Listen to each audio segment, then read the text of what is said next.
Hello Cancer, and welcome to your reading for the 2nd through 15th of July 2024. This is a reading if you are Cancer Sun, Cancer Moon, Cancer Rising, or have another significant Cancer placement in your chart. If you're new to this channel, welcome. It's good to have you. And if you're returning, welcome back. This is a full horoscope spread, so we're going to look at the 12 houses of astrology. And I'm going to do an interpretation of these cards first, which are Murray Hope's Way of Cartouche cards. And then I'm going to clarify them with a tarot reading. And this week I am using the Aleister Crowley Thoth Tarot. And then we'll follow up with a pull from the Norse runes to kind of give us an overall summary message. If you like this video, please give it a thumbs up. Subscribe and hit the notification bell if you want to be notified about these videos. In addition to tarot videos, I have my morning coffee with Breege that I will put up, and which I do every day at 6:30 a.m. on Instagram. That's 6:30 Eastern Standard Time. And I also do channelings with Archangel Azrael. I talk about all this work on my website, transitionlifecoaching.net. The link to my website and to my social media is in the description box below. So let's get started on your reading right away. Okay. So looking at the first, let's just get an overview before. I'm not going to go house by house yet.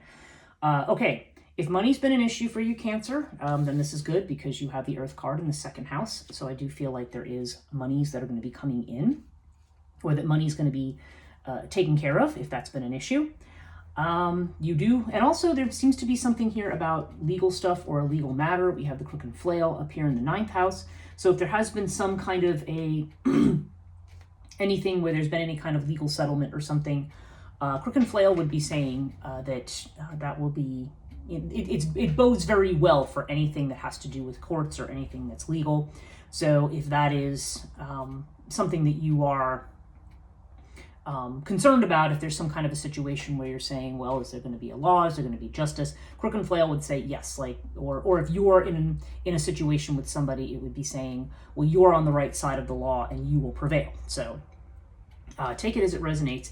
The other thing too with Crook and Flail in the 9th house position has a lot to do with sovereignty and freedom, which is what comes up for a lot of people now.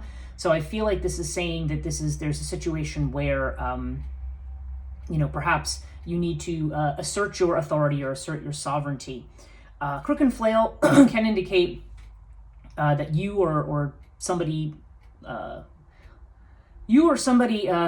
who is working for you or to your benefit. Crook and Flail in the 9th house can also have to do with someone who is a professor or somebody who is a teacher, somebody with academic or maybe spiritual authority as well. Could figure in this house. If you are involved with education or anything, this could also indicate more visibility or a promotion. So take it as it resonates for you. I have a feeling it's going to be a little different for everybody. There also does seem to be a protection here. You've got Nephthys in the 1st house and Anubis in the 4th. I don't know if you can see Anubis here. And this is Nephthys in the 1st. These tend to point to the idea that maybe maybe you are taking a time out right now to reevaluate things. There may be certain aspects of your identity or maybe what direction you're going in that are not clear to you right now. Maybe you're trying to make some decisions. When Nephthys shows up in the 1st house, it's like there's some cloudiness about, this is the Neptunian energy. So it's almost like there's been a lack of clarity. Now it's interesting to note that Neptune is going retrograde. So along with Saturn, and they're both in Pisces right now. If you're in Vedic astrology, they're in at least Saturn is in Aquarius. I don't think they don't usually deal with Neptune in Vedic. I guess some systems do, but Nephthys here. Okay, with Neptune going retrograde, this is really a sign that there's like an awakening, like you are waking up to something or some aspect of something. So so with Nephthys, you could be learning some kind of unexpected things about yourself. In fact, you've got Urias over here in the 8th house of transformation. So I feel like there's some unexpected twists and turns, but I do feel like they're going to be to your benefit. When Urias shows up, most of the time, while Urias can indicate hidden enemies and things like that, I actually think it means that you are it really has to do with the idea that something may change unexpectedly in your life, and it's going to be for the good. So that's what I think is happening here. So I think there's definitely a transformation coming here, something that's coming in out of the blue, but it's going to lead you in a beneficial direction, not in a bad one. Speaking of secrecy, we've got secrecy cards here, and then in the 11th house too, which is your house of friendships. So, in social networks. So I feel like it could be that this kind of indicates not sharing plans or not sharing either your goals or sharing plans and things with friends. For some reason, yeah, there's a lot of this energy, Cancer, about kind of keeping things to yourself right now. Because I think there's some things maybe that you're trying to figure out, and maybe you just don't want to, you prefer to keep your own counsel. And Sphinx would definitely indicate, keeping a hope or wish to yourself and kind of working silently towards it. Or it could just be that, maybe there's just, sometimes there's an element of secrecy here.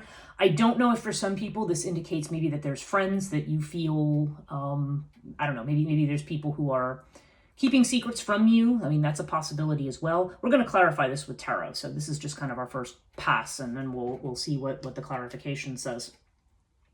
It does seem to me like you are going to be working hard on some kind of creative project here because you have Ta in the 5th house. This can also indicate a man, by the way. Like this is also a house of love affairs. So for some people, this could just be somebody with the finer qualities of masculinity, as it's put in the Cartouche book. And you have Horus over here in the 7th house. So this is definitely a very good omen in terms of partnerships. Whether this is a marriage partner or a long-term commitment partner, or whether this has to do with a business partner of some kind, because 7th house covers all of that. And this is definitely the card of the person who is charismatic and charming and attractive and popular. There's very strong Leo energy associated with this card. Does not have to be a Leo, but there's definitely the sense here of potentially being involved with somebody who is very charming, very charismatic. There's also a heroic element to Horus, and sometimes that can also indicate somebody who is... and interestingly, this has to do with popularity, but sometimes the hero is somebody who's not popular, who stands up for an unpopular opinion or something like that. So, I don't know, there's a strong energy of this in terms of a partner. And with Ta here, if we are talking about somebody who is involved with men or interested in men, then this could be just somebody who has the very solid, positive qualities of masculinity, not the toxic ones. But overall, I just feel like there's some efforts here. You've got Sirius and Fire in the workhouses.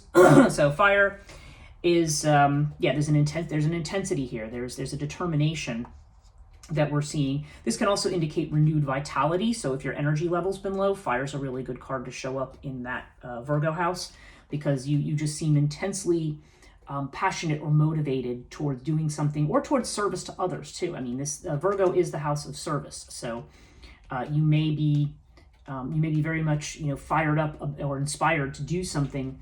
And we've got Sirius up here in the 10th house, so there's definitely a sense of you've got all these cards of hard work, of working hard, of being focused on something, and also of trying to think about something outside the box, trying to find new ways of doing things.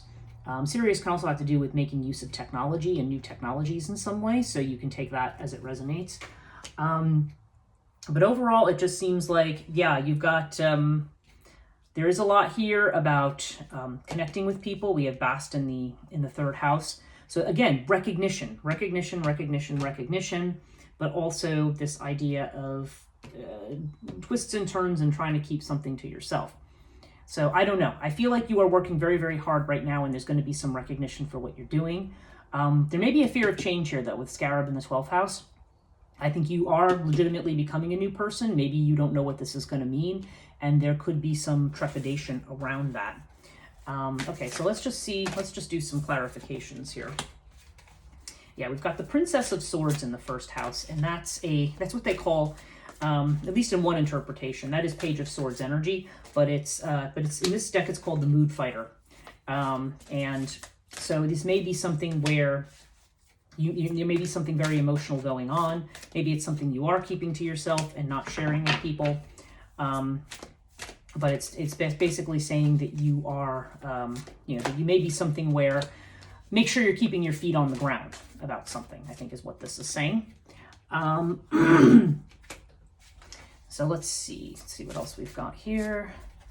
Yeah, something with regard to finances. I don't know if a trip is involved or traveling somewhere, because you have the Chariot, which is your own energy, actually, by the way. It is Cancer energy.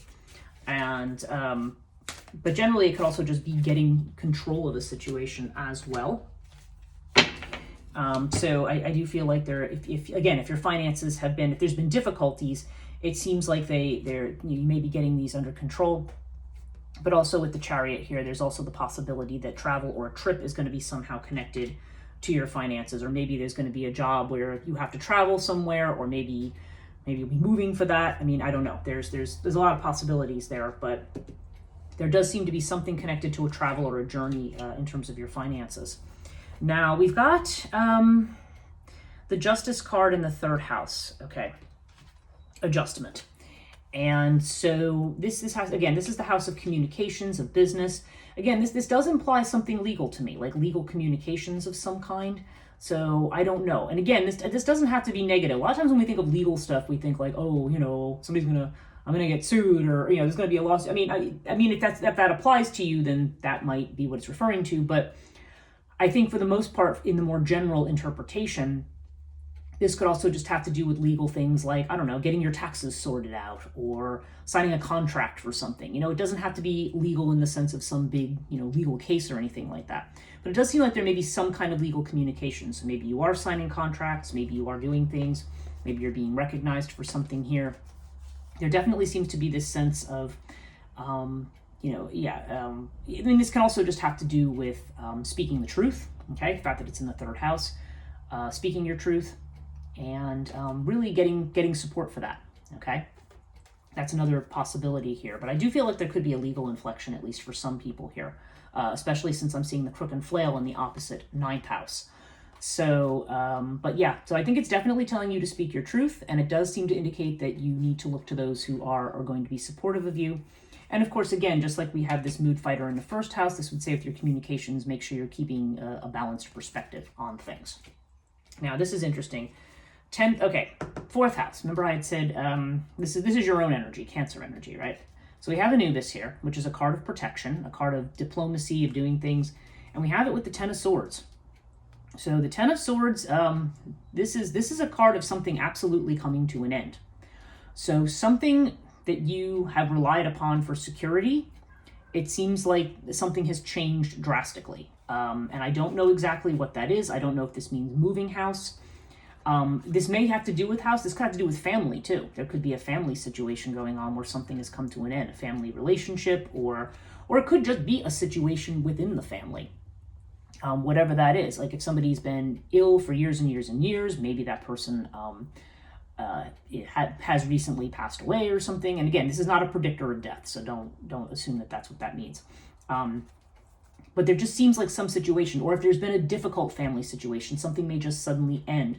Now, with the Ten of Swords, it just seems there's an element of betrayal to this card. So we may just feel like, just something is coming to a sudden end, and we may feel a bit put out. But the thing about the Ten of Swords is that it always brings about a rebirth, like a new way of looking at things, or a new whatever's gone needs to be gone. It's going to be a relief that it's gone, and it's going to be time to do something new.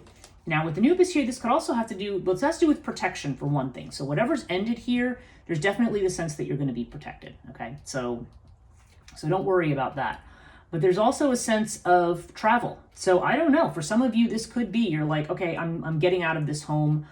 Something's happened where I feel like I don't want to stay here anymore, and I'm going to move. That again, that's not necessarily a general interpretation, but that may be the case for some of you.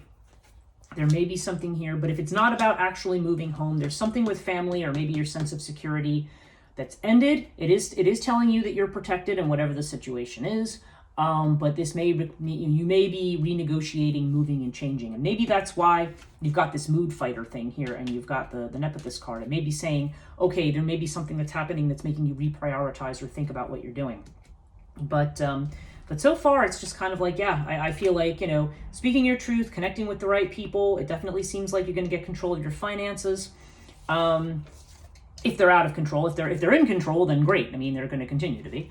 Or there could be some opportunity at a distance from you, because again, this implies travel somewhere that may be fortuitous for you financially.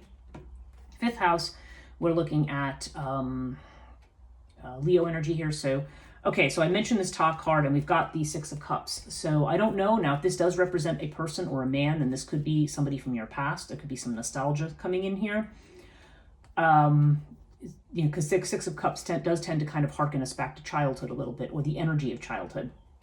So I don't know. I think actually what I'm kind of getting in my mind on this is to go at something, to go at a project, or to work with something with the energy of a child. So if this is about a creative thing that you're working on, because I am seeing a lot of focus on work here for you, it may be saying kind of to do this with the childlike energy. Now, Six of Cups can mean other things as well, but I feel like it's that if it is a love affair, this could be the return of somebody from the past who might be coming back around. Again, where that goes, not entirely clear, because I'm seeing the Four of Swords over here, which is a truce card in terms of relationships. So it could be that there's something, again, there could be somebody who's healing or recovering from a wound. Actually, Horus is also a card of healing. I was mentioning this as somebody who has this kind of popularity thing, but in conjunction with this card, there could be somebody who is healing right now. Maybe if this is about somebody, if you have a love interest, this could be somebody who is right now maybe engaged with something that's been from their past. Okay, maybe this is a good person, but they may be still working through some things connected to their past and still healing from something. So that's a possibility here as well. But again, if you're already married, or if a relationship's not on the table, then I would say that there's kind of like bringing the energy of a child into your work somehow, or the passion of a child. The way that children can get very intensely imaginative and interested in what it is that they're doing. I feel like there's that element there. Okay, sixth house, the Virgo. Okay, we had the fire, but we also have the Magus. So yeah, you are fired up to do something. Magus is manifestation energy. So you are working towards manifesting something right now. And you're working hard, like you are motivated. You're feeling almost a sense of purpose in this house, where you figure like, okay, it's time to get up and go and to do something. And again, maybe there's something here that's rocked your sense of security a little bit, that's made you say, okay, enough's enough. I'm moving towards what I feel is the right thing for me in terms of a job, or in terms of a career, or in terms of service to others. Whatever it is, you are taking action. And we have this Eight of Pentacles energy with Urias here, this Eight of Discs. So this is definitely about work and working hard. Again, there's the card of prudence here, so this may be about being financially frugal and circumspect to some degree. But eights in the Pentacles, I mean, we're moving towards the eights, nines, and the tens. This is moving towards financial security. Could be financial security that's connected to another person. That is possible, because this is also the house of joint finance. But it seems like, yeah, there may be some unexpected work or opportunity, or something that's going to put you on a new path. And this path is going to probably be more in line with your purpose, and probably a little bit more financially stable maybe than what you have right now. Okay, so if we go back to this crook and flail in the ninth house, we have it with the moon. So the moon indicates a situation where, again, there's that lack of clarity. Okay, we see Nephthys there. There's a lack of clarity here. We're not really sure exactly what's going on. Our intuition and gut feeling may be telling us something about a particular situation, or there may be a lot of emotion around something, but or there just may be a lack of clarity about how to proceed with something. Or maybe, like I said, if you are an educator, or you're working in some kind of a spiritual field, maybe there may be a lack of clarity about certain work that you're doing, or what the future is going to be of something. But again, with crook and flail, there's definitely a sense of not only recognition and promotion, but also of things going your way in terms of legal matters. And again, we have adjustment right across from here. So I feel like if you are engaged in something of a legal nature, it just seems to be saying that even if it's not clear right now with the moon, there definitely seems like there's justice coming. Like there's going to be truth coming, and also justice in a particular situation. And it's interesting because the moon card, while I won't say it's akin to the Bastet card down here, there is a similarity in that they both have to do with one's intuitive knowing and awareness. And then you've got 2 cards of justice, and then you've got it in the 3rd, 9th house axis, which has to do with communications. This has to do with more superficial communications. This has to do with deeper communication, okay? Or deeper understanding, deeper conversation, expanding. This is Mercury and Jupiter, expanding horizons, things like that. And so I feel like there's a situation where you are setting something to right, and there definitely seems to be a sense that following your intuition is going to be the way to go on that. We have Sirius again here, and we've got the Queen of Cups. Okay, so this is your energy. Queen of Cups is definitely Cancerian. And again, this is about being receptive, receiving. It's about healing. Now, Sirius, okay, I was talking about this as working hard. I'm also talking about this as, the technology, looking to the future. But there's another element to Sirius, and that has to do with the physical body and the maintenance of the physical body. And the Queen of Cups here, there is a strong element of healing here. So maybe this seems to be more to do with emotional healing. But I don't know. It could be that you're going to be doing some work around healing or around healing other people. That's a possibility for some of you. Or that's definitely where your focus needs to be. But this is also, again, we have this energy of receiving. I mean, if your work has nothing to do with healing work at all, then this would be definitely saying you need to open up your intuition. You need to receive. This is definitely about tuning into your feelings. There may be a situation where you're faced with a decision and you may be trying to look at things in a very rational way, but your feelings might be telling you something that's kind of in conflict with that. So it's telling you here, you want to listen to your feelings and most importantly to your intuition.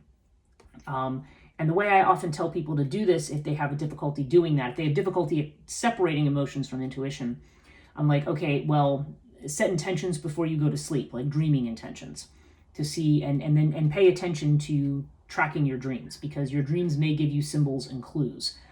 Pay attention to synchronicities, things that draw your attention in the environment around you, and make notes. Write things down. If you don't like to write things down, like take your phone and use the voice recorder and record stuff, and then go back and listen to it, and get a feel for how all those pieces fit together. Although I think as a Cancer, you're probably already pretty good with your intuition. But if you read cards like I do, then maybe you want to do that. But whatever it is, there's definitely a strong sense of healing the body, healing the soul, and maybe work around that. Or certainly there's just this idea of having to really open up your mind and your heart to new possibilities. Okay. The 11th house here. Okay, remember we have Sphinx here. Remember I said this is about, we don't know if this is a secrecy of a friend or if it's telling you to keep something to yourself. Now you have it with, this is Jupiter and Leo. This is the 6 of Wands. So this is a victory card. This is about, again, leadership and recognition. I don't know. I just feel like there's something, some kind of a victory that you've achieved, something that you're going to be recognized for, or that people are going to look to you for. There's a whole lot here about you being looked to as somebody who is an authority, who is a leader, who is the person who is the one who can help, or they can turn to, or who they know. And so there's this sense of victory of people wanting to come in and help you and look to you. So with this card, it's interesting. So I don't know. This has a strong wait and see energy. It also has an energy of secrecy. So I don't know. Maybe some of the things you're doing, maybe you keep them to yourself right now. Maybe this is going to be something that's going to lead to this. Or maybe because people are looking to you right now, if there's certain things that are going on that you're unsure about, maybe it's good to keep them to yourself right now just for that reason. But there's definitely the sense that I feel like you can achieve what you want to achieve. But right now it may be that you either have to wait for something or you just want to keep something to yourself. And yeah, we have this Empress in the 12th house. And Empress, of course, is strong Taurus energy. So this would also be around creativity, around wanting something to grow, around abundance, prosperity. It's definitely has a strong mother vibe and very compassionate. And the fact that you have this in the 12th house with Scarab, again, there's definitely, you definitely already have you have a very strong emotional sense and a generosity of spirit already as a Cancer. But it seems like things are changing, and maybe you are planting the seeds to something new here. Empress almost implies the birth of a child. So, and does not have to be a literal birth of a child. It can be just, the trying to grow an idea, I see a lot of the green and pink here, and this makes me think of Rahani healing, where the heart chakra is often seen as green, but the high heart chakra is pink, and it's always portrayed as like a rosebud that then blossoms into a pink rose, that your heart space opens up into that. And so there's almost a feeling of that, of opening up into the heart space here. But this may leave you feeling vulnerable, and this may, as much as it can open you up and make you receptive to other people, it can also make you concerned about your own security and about your own safety here. So yeah, so definitely there's a sense of keeping things in balance. And overall, yeah, you have the Isis. So again, that's similar energy to this. It's the idea of being patient, take care of yourself, be compassionate in whatever it is you do. Compassion's the way forward, not vengeance, not anger, not fury. Like this is the way that you want to handle something. But you have this Eight of Cups, so there's a sense that, yeah, whatever decisions you're making right now, it's like you're walking away from something that you've that maybe is something that's given you that security for a long time, but now for some reason that's that seems like that's been, you know, exploded in some way. So keep your heart open and stay open to the fact that you are moving on to a new pathway here.